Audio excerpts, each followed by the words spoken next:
Myself Sagar. Today topic is polymorphism in Java. Polymorphism is the ability of an object to take on many forms. The most common use of polymorphism in OOP occur when a parent class reference is used to refer to a child class object. Any Java object that can pass more than one is a test is considered to be a polymorphism. In Java, all Java objects are polymorphic since any object will pass the is a test for their own type for the object class.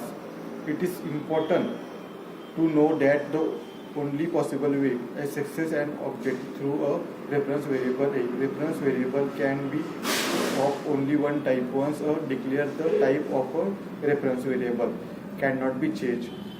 The reference variable can be reassigned to other object provided that it is not declared final. The type of the reference variable will determine the method that it can be invoked on the object.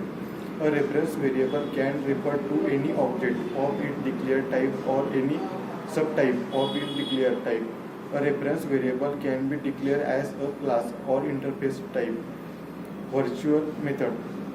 In this method, I will show you how the behaviors of OReturn method in Java allow you take advantages of polymorphism when designing our classes.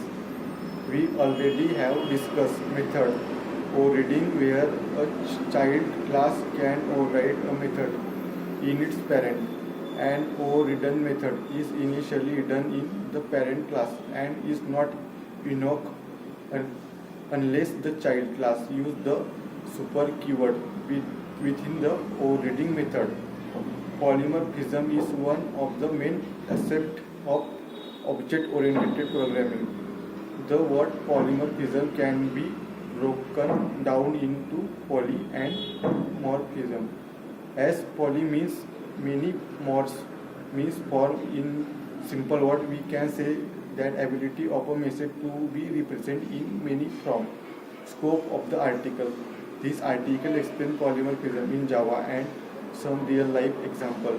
The following article will also explain two types of polymorphism. Example: runtime polymorphism and compile time polymorphism along with their example.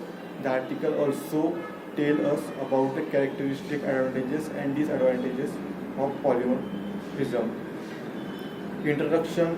Let's understand the definition of polymorphism by an example. A lady can have different characteristics simultaneously. She can be a mother and a daughter or a wife. So the same lady possesses different behaviors in different situations. Another example of polymorphism can be seen in cartoon. As a cartoon, carbon can exist many forms. Example: a diamond, graphite, coal, etc. We can say that both human and carbon show different characteristics at the same time according to the situation. This is called a polymorphism. Thank you.